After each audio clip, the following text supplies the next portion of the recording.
ఇప్పుడు వెనక్కి తిరగకుండా తిన్నగా భీమవరం మన తుండూరుకి వెళ్ళి మా ఈరబాబు గారిని పట్టుకుని, ఒరే ఇక్కడ చేపల పులుసు ఆడలు కాకుండా దమ్మున్న మగాడు ఎవడో చేస్తాడట కదరా, నీకేమైనా తెలుసా అని అడగండి. ఆడు చెప్పేస్తాడు. ఇంకెవరు? నేనే. మన చేపల పులుసు అంటే అంత ఇట్టం వాడికి, నేనంటే కూడా ఇట్టం అనుకోండి. మా ఊళ్ళో చేపలు ప్రతి ఆడోళ్ళు వండేస్తారండి. మగాడు వండితే ఎలా ఉంటుందో మీరు ఏ శ్రీకన్యాలను అజంతాలను తిని ఉంటారులేండి. పిచ్చిగిత్త బాబు వండితే ఎలా ఉంటుందో తెలుసండి. సరదా తీర్చేస్తారులేండి. మీకు విషయం తెలుసండి, ఇందాక చెప్పా కదా ఈరబాబు అని, ఆడికి చేపల పులుసు అంటే మా ఇట్టం అండి బాబు. ఒక రోజు కోసంత సుక్కేసుకొని ఈ చేపల పులుసుని క్యారీ పెట్టుకొని గోదావరెడ్డికి వెళ్ళి కూకొని అక్కడ తిన్నామండి. మా ఈరబాబు గారికి ఓతకి నచ్చిందండి. ఆడ తింటా సిటికి సిటుక్కుని కొరికేసాడండి. అంతే. ఆడికి అప్పటి నుంచి సిటికి లేదండి. అంత బాగుంటుందండి చేపల పులుసు.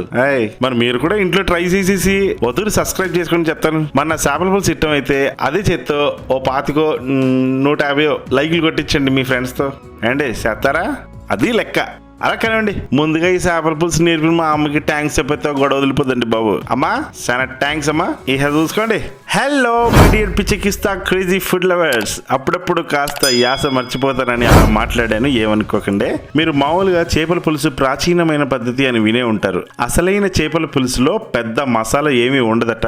జస్ట్ జీలకర్ర, మెంతులు, ధనియాలు, వెల్లుల్లి, ఉప్పు, కారం, పసుపు తప్ప ఏమీ ఉండేది కాదట. మా మామగారు చెప్పారు. ఆ రకం చాలా బాగానే ఉంటుంది. నేను ఎన్నోసార్లు చేశాను, తిన్నాను. కానీ ఈ రోజుల్లో మనకి ఎన్నెన్నో ఇంగ్రీడియంట్స్ ఈజీగా మనకి దగ్గరలో దొరుకుతూనే ఉన్నాయి కాబట్టి మనం కొన్ని ఏళ్ల నుంచి ఆ మసాలా ఈ మసాలా అని ట్రై చేసి ఇప్పుడు మనం ఒక కొలికి వచ్చాము. ఇది వెయ్యాలి, ఇది వేయకూడదు అనుకుంటూ ఎన్నో రకాల చేపల పులుసులు ఉన్నప్పటికీ నేను ఇప్పుడు మీకు చూపించబోయే ఈ రెసిపీ ఈస్ట్ వెస్ట్ లో చాలా చాలా ఫేమస్. దీని పుట్టిల్లు గోదావరి. అందుకే మనకు ఇవాళ చేపల పులుసు అంటే ఫస్ట్ గుర్తొచ్చేది గోదావరి. ఇప్పుడు పట్టుపడదామండి. 1 కేజీ బొచ్చలు చేపలు తీసుకున్నాను. ఫస్ట్ 1 టీ స్పూన్ ఉప్పు, పసుపు, కారం వేసి అన్నీ ఒక్కొక్క టీ స్పూన్ చేపలకి ఇలా అప్లై చేసి ఒక 30 నిమిషాలు పక్కకు పెట్టేయండి.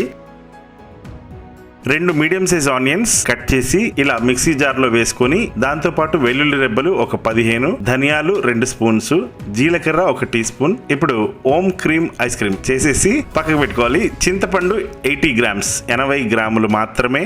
పులుపు పెద్దగా ఇష్టం లేదంటే ఒక 5 గ్రాములు తగ్గించుకోండి, ఏమి కాదు. లైట్గా కడిగేసి ఒక 1/2 లీటర్ మంచినీళ్ళు వేసి నానబెట్టుకోవాలి. ఇప్పుడు ఒక 3 టమాటోస్ ప్యూరీ చేసుకొని పక్కకు పెట్టుకోండి. ఇప్పుడు ఒక గిన్నెలో 4 టేబుల్ స్పూన్ల ఆయిల్ వేసి 1 టీ స్పూన్ మెంతులు వేసుకొని వెంటనే జస్ట్ 5 సెకండ్లలో ఇందాక నూరుకున్న ఉల్లిపాయ మసాలాని ఇందులో వేసి మీడియం ఫ్లేమ్లో ఒక 3 నిమిషాలు ఇలా కలుపుతూనే ఫ్రై చేశాక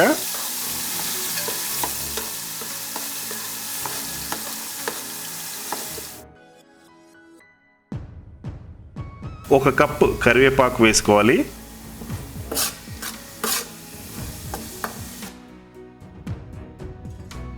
ఇంకొక 2 నిమిషాలు మూత మూసేసుకొని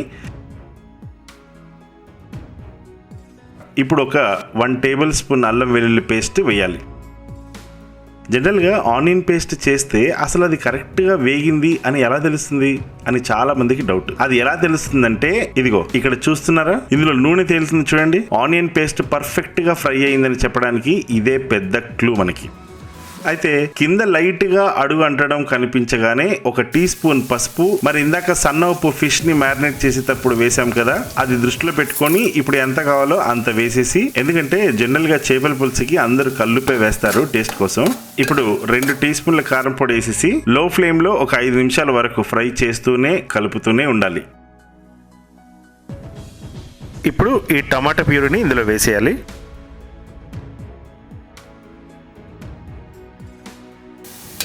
మూత వేసేసి జస్ట్ 120 సెకండ్లు అలా పెట్టేసి తీస్తే, సో ఇలా కారం, ఉల్లిపాయ పేస్ట్ అన్నీ పర్ఫెక్ట్గా కుక్ అయ్యాక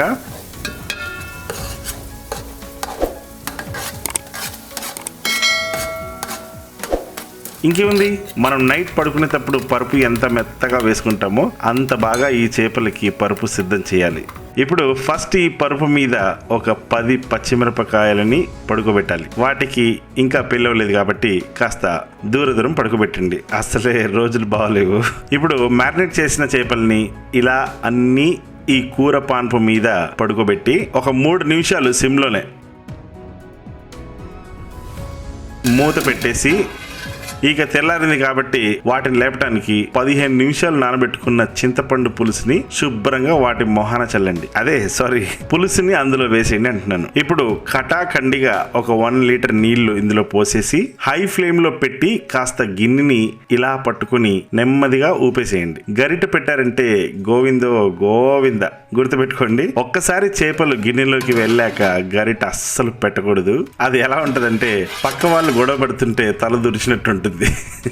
ఏమవుతుంది, చిరిగిపోతుంది.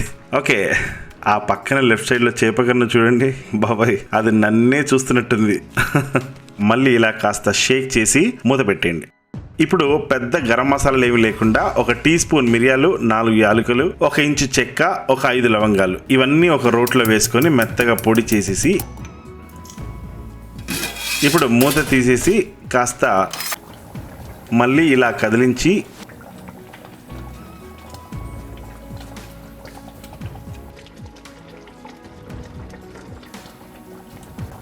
ఈ గరం మసాలాని స్ట్రైట్గా ఇందులో వేసేయాలి.